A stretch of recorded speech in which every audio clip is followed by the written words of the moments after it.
এমন মজার জিনিস কেউ পছন্দ করবে না তা হতেই পারে না। খুব অল্প উপকরণ দিয়ে এবং খুব কম সময়ের মধ্যে তৈরি করে ফ্যামিলির সবাইকে আপনি তাক লাগিয়ে দিতে পারেন, ঘরে থাকা মাত্র কয়েকটি উপকরণ দিয়ে। কি অবাক হচ্ছেন তো? না, অবাক হওয়ার কিছুই নেই। তবে হ্যাঁ, আমার মনে হয় আপনারা দেখেই বুঝে গিয়েছেন আমি কিসের কথা বলছি। হ্যালো এভরিওয়ান, আসসালামু আলাইকুম। দিস ইজ নূর ফ্রম জোহানুর। কেমন আছেন সবাই? সবাইকে রমজান মোবারক। আমি আজকে আপনাদের জন্য খুবই সহজ একটি রেসিপি চিকেন কাটলেট নিয়ে এসেছি, যা খুব কম সময় তৈরি করে ফ্রোজেন করে রাখতে পারবেন এবং প্রতিদিন ইফতারে আপনার প্রিয়জনদের সাথে সেটা উপভোগ করতে পারবেন। তো চলুন দেখা যাক। আমি এখানে নিয়েছি 400 গ্রাম মতো মুরগির মাংস, হাড় ছাড়া, যেটাকে আমি ব্লেন্ডারের সাহায্যে ঘরেই আমি কিমা তৈরি করে নিয়েছি। দেখতেই পাচ্ছেন কিমাটা অনেক সুন্দর মসৃণ হয়েছে। আপনারা চাইলে আরো পরিমাণে বেশি নিতে পারেন, কিন্তু আমার এটাতেই এনাফ। আর এই 400 গ্রাম মুরগির কিমা দিয়ে আমার পুরা 20 পিস কাটলেট তৈরি হয়েছে। সঙ্গে নিয়েছি আমি 2টা বড় সাইজ ও একটা ছোট সাইজের আলু সিদ্ধ করা আলুটাকে আমি ম্যাশ করে নিব। এখন সর্বপ্রথমে চুলায় একটি প্যান বসিয়ে দিয়ে আগে সেটা গরম করে নিতে হবে। তারপর সেখানে আমি পর্যাপ্ত পরিমাণে তেল দিয়ে দিচ্ছি, সাদা তেল। আর দেখতেই পাচ্ছেন 1 কাপ পরিমাণ দিয়েছি আমি পেঁয়াজ কুচি। আমি কিন্তু এখানে কোনো আস্ত গরম মসলা ব্যবহার করিনি। আপনারা চাইলে গরম মসলাটাকে গুঁড়ো করে তারপরে ব্যবহার করতে পারেন। আমি 2টা কাঁচামরিচ কুচো করে এর মধ্যে দিয়ে দিলাম। এই পর্যায়ে কাঁচামরিচ কুচোটা দিলে একটা আলাদা ফ্লেভার অ্যাড হয়। তো দেখতেই পাচ্ছেন একটু সুন্দর করে পেঁয়াজ ও কাঁচামরিচটা নরম হওয়া পর্যন্ত এটাকে ভেজে নিতে হবে। তারপরে আমি দিয়ে দেব এখানে 1.5 চা চামচ পরিমাণ রসুন বাটা ও 1.5 চা চামচ পরিমাণ আদা বাটা। আদা ও রসুন বাটা দেওয়ার পরে এটাকে একটু ভালো করে নেড়েচেড়ে নিয়েছি, যাতে কাঁচা গন্ধটা দূর হয়ে যায়। এর মধ্যে এখন এক এক করে দিয়ে নিব আমি বাকি সব গুঁড়ো মশলা উপকরণগুলো। তো দেখতেই পাচ্ছেন সর্বপ্রথমে আমি এখানে হলুদ ও মরিচের গুঁড়া দিয়ে নিচ্ছি 2 চা চামচ পরিমাণ। আর সঙ্গে দিচ্ছি জিরা গুঁড়া হাফ চা চামচ, ধনিয়া গুঁড়া হাফ চা চামচ ও 1/4 চা চামচ গরম মশলা পাউডার।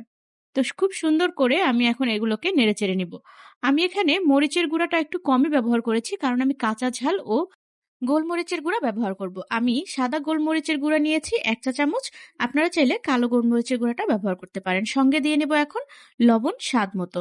লবণটা দেওয়ার ক্ষেত্রে কিন্তু একটু ভেবেচিন্তেই দিতে হবে, কারণ আমাদের এর সাথে কিন্তু ম্যাশ আলু যোগ হবে পরবর্তীতে। তো আপনারা আগে একটু কম লবণ দিয়ে পরবর্তীতে না হয় লবণটা অ্যাড করে নেবেন। এখন মশলাটা থেকে তেল ছেড়ে দেওয়ার পরে আমি এই যে মাংসের কিমাটা সেটা দিয়ে দিচ্ছি। মাংসের কিমাটা দিয়ে খুব ভালো করে নেড়েচেড়ে নিতে হবে, যাতে মশলাটা পুরোপুরি মাংসের কিমার গায়ে লেগে যায়। যেহেতু মাংসের কিমাটা একসাথে জড়সড় হয়ে আছে বা জমাট বেঁধে আছে, তাই এটাকে একটু ভালো করে ছাড়িয়ে ছাড়িয়ে দিয়ে নেড়েচেড়ে নিতে হবে। তো দেখতেই পাচ্ছেন আমি এবারটা কিভাবে করে নাড়াচাড়া দিয়ে মশলাটা মাংসের কিমার সাথে মেখে দিচ্ছি বা লাগিয়ে নিচ্ছি। এভাবে করে একটু ছড়িয়ে ছড়িয়ে একটু ভাগ ভাগ করে দিয়ে মাংসের কিমাটাকে ভেজে নিব। মাংসের কিমায় কিন্তু আমি এখানে কোনো ধরনের পানি ব্যবহার করব না, কারণ এই মাংস থেকেই পানিটা বের হয়ে আসবে। আমার একটু ভালো করে মাংস এবং মশলাটা নাড়াচাড়া দেওয়া হয়ে গেলে বা মিশিয়ে নেওয়া হয়ে গেলে আমি এটাকে ঢেকে দিব। এবং চুলার আঁচটা এ পর্যায়ে কিন্তু অবশ্যই লো মিডিয়াম হিটে থাকতে হবে, নয়তো মাংসের এই কিমাটা কিন্তু পুড়ে যেতে পারে বা এটা আগে থেকেই নষ্ট হয়ে যেতে পারে। এখন আমি এটাকে ঢেকে দিলাম। ঢেকে দিয়ে আমি মিনিট 5 অপেক্ষা করব। 5 মিনিট পরে এই দেখুন কি সুন্দর এটা দিয়ে পানি ছেড়ে দিয়েছে। আর এই পানির মাধ্যমে এটা খুব ভালো করে কুকড হয়ে যাবে। এখন এই পর্যায়ে চুলার আঁচটা কিন্তু বাড়িয়ে দিতে হবে। চুলার আঁচটা যদি বাড়িয়ে না দেন তাহলে এই মাংসটা ওভার কুকড হয়ে যাবে এবং সেটা খেতে মোটেও ভালো লাগবে না। তো দেখতেই পাচ্ছেন আমি কিন্তু এটাকে খুব সুন্দর করে আবারও একটু ছড়িয়ে ছড়িয়ে দিচ্ছি, যাতে পানিটাও খুব সুন্দর করে তাড়াতাড়ি শুকিয়ে যায়। তো দেখতেই পাচ্ছেন খুব সুন্দর করে আমি এটা কিভাবে নাড়ানি দিয়ে নেড়ে চেড়ে দিচ্ছি। তো এই পর্যায়ে দেখতেই পাচ্ছেন পানিটা সম্পূর্ণ শুকিয়ে গেছে এবং আমার মাংসের কিমাটা কিন্তু রেডি। তো দেখতেই পাচ্ছেন, আপনারা দেখে নিশ্চয়ই বুঝতে পেরেছেন যে কতটা পানি শুকিয়ে গেছে। পানিটা কিন্তু একদম শুকিয়ে ফেলতে হবে। এখন আমি একটা প্লেটে তুলে এটাকে একটু ঠান্ডা করে নিব। ঠান্ডা না করলে তো এটা দিয়ে কোনো কাজ করা যাবে না। তাই একটি ছড়ানো প্লেটে আমি মাংসের কিমাটা তুলে নিয়ে কিছুক্ষণের জন্য রেখে দিলাম। তারপরে আবার ওই কড়াই আমি এটা নিয়ে নিয়েছি, কারণ বাদ বাকি মশলা যাতে এর মধ্যে থাকে। আর সঙ্গে সেই 3টে আলুকে আমি ম্যাশ করে নিয়েছি বা ভর্তা করে নিয়েছি। এখন আলুগুলো এই মাংসের কিমার সাথে মিশিয়ে নিতে হবে। সঙ্গে আমি দিয়েছি 4-5টা কাঁচামরিচ কুচি ও 1 কাপ বা হাফ কাপ পরিমাণে ধনেপাতা কুচি। আপনারা চাইলে পুদিনা পাতাটাও অ্যাড করতে পারেন। আর সঙ্গে দিয়ে নিতে পারেন একটি স্বাদে ম্যাজিক মশলা। আমি এই যে ম্যাগির স্বাদে ম্যাজিক মশলাটা দিয়ে দিচ্ছি, এটা দিলে একটা এক্সট্রা ফ্লেভার অ্যাড হয়। আমার কাছে ভীষণ ভালো লাগে, তাই আপনারা না চাইলে এটাকে স্কিপ করতে পারেন। তো এখন খুব সুন্দর করে আলতো হাতে খুব ভালোভাবে এই কিমা, আলু আর হলো গিয়ে মসলা খুব সুন্দর করে মিশিয়ে নিতে হবে, মানে মেখে নিতে হবে। তো দেখতেই পাচ্ছেন আমি কিন্তু হাতটা খুব ভালো করে পরিষ্কার করে নিয়েছি। আপনারা এই পর্যায়ে একটা গ্লোভস ব্যবহার করে নেবেন, নয়তো হাতটা কিন্তু জ্বলবে। আমার কিমাটা মাখানো শেষ। এখন আমি এটাকে সুন্দর করে কাটলেটের শেপ দিব। হাতে আগে একটু তেল মেখে নিয়েছি, সর্ষের তেল। তারপরে হাতের সাহায্যে খুব সুন্দর করে আমি কাটলেটের শেপ দিয়েছি। তো দেখতেই পাচ্ছেন কাটলেটের শেপটা আমরা সবাই মোটামুটি জানি কিরকম হয়। তারপরও আমি আপনাদেরকে একটু দেখিয়ে দিচ্ছি। নিচের দিকটাতে একটু গোল হবে আর মাথাটা একটু সোচালো হবে। তো খুব সুন্দর করে পাপড়ির মতো বা পাতার মতো করে কাটলেট শেপ দেয়া হয়ে গেছে। আমি সবগুলো কাটলেট এভাবে করে বানিয়ে নিব। তারপরে আমি এগুলোকে ব্রেড ক্রাম্ব ও ডিমে চুবিয়ে নেব। আমি এই কাজটা করেছিলাম প্রথম রমজানের আগের দিন রাত 12টার দিকে। আমার অফিসিয়াল সব কাজকর্ম শেষ করে তারপরে বাসায় বাবুকে ঘুম পাড়িয়ে দিয়ে তখন এটা করে আমি ফ্রোজেন করে রেখেছি। আর প্রতিদিন রমজানে আমি এটা ইফতারের আগে আগে নামিয়ে ভেজে নিচ্ছি। তো খুব সুন্দর করে দেখুন আমার কাটলেটগুলো বানানো হয়ে গিয়েছে। আপনারাও চাইলে এভাবে রেখে ফ্রোজেন করে খেতে পারবেন। এটাকে 1 মাসের মতো সংরক্ষণ করতে পারবেন ডিপ ফ্রিজে। প্রথমে আমি এই কাটলেটগুলোকে বানিয়ে নরমাল ফ্রিজে কিছুক্ষণের জন্য 1 ঘন্টার জন্য ছড়িয়ে রেখেছিলাম। যখন এটা শক্ত হয়ে এসেছে তখন একটা এয়ারটাইট বক্সে করে একসাথে তারপরে আমি ডিপ ফ্রিজে এটা সংরক্ষণ করেছি। তো দেখতেই পাচ্ছেন কাটলেটের আমার সবগুলো প্রায় মোটামুটি শেপ করা শেষ এবং খুব সুন্দর একটা শেপ এসেছে।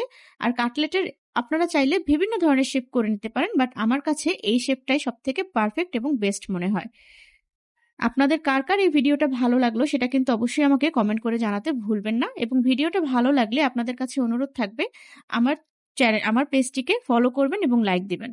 আর অবশ্যই কমেন্ট করবেন, পারলে একটা শেয়ার করে দিবেন। আমার এখন মোটামুটি সবগুলো কাটলেট বানানো শেষ। এখন আমি বাদবাকি কাটলেটগুলো ব্রেড ক্রাম ও ডিমে চুবিয়ে নিব। এই যে দেখতে পাচ্ছেন প্রথমে আমি এটাকে ডিমে চুবিয়ে তারপরে আমি ব্রেড ক্রাম দিয়ে নিচ্ছি। এরপরে আমি আবারও ডিমে চুবিয়ে নিব। তার মানে আমি ডাবল কোটিং করে নিয়েছি। আর অবশ্যই একটা হাত কিন্তু শুকনো রাখতে হবে, কারণ ব্রেড ক্রামসে চুবানোর জন্য একটা হাত শুকনো থাকা জরুরি। তো দেখতেই পাচ্ছেন আমার সবগুলো কাটলেট কিন্তু খুব সুন্দরভাবে করা শেষ। এখন আমি এগুলোকে ডিপ ফ্রিজে রেখে দিব।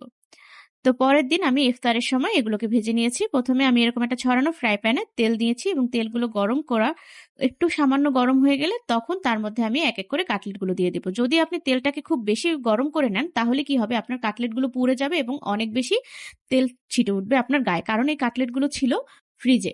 তো দেখতেই পাচ্ছেন খুব সুন্দর করে আমি এপিট ওপিট করে লাল লাল করে ভেজে নিয়েছি। তো খুব সুন্দর হয়েছে আমার কাটলেটগুলো, তাই না? নিশ্চয়ই দেখে খুব লোভ লাগছে। যাই হোক, আপনারাও বাসায় তৈরি করবেন এবং জানাবেন আমার এই ঝটপট কাটলেট তৈরি রেসিপিটা কেমন লাগলো। আর বাসায় যদি বানান তাহলে আমার সাথে শেয়ার করতে ভুলবেন না। দেখতেই পাচ্ছেন এটা উপরে ভীষণ ক্রিস্পি হয়েছে এবং ভীষণ ভিতরে একদম সফট। আর খেতে হয়েছে দারুণ, জাস্ট ওয়াও। এটা কিন্তু কলকাতার রেসিপি স্টাইলে আমি ফলো করে বানিয়েছি। আজকের ভিডিওটা এ পর্যন্ত। সবাই ভালো থাকবেন আর এই রমজানে আমাদের জন্য বেশি বেশি করে দোয়া করবেন। আর অবশ্যই আমার পেজটিকে ফলো করবেন, লাইক কমেন্ট করবেন, সাথেই থাকবেন। আল্লাহ হাফেজ।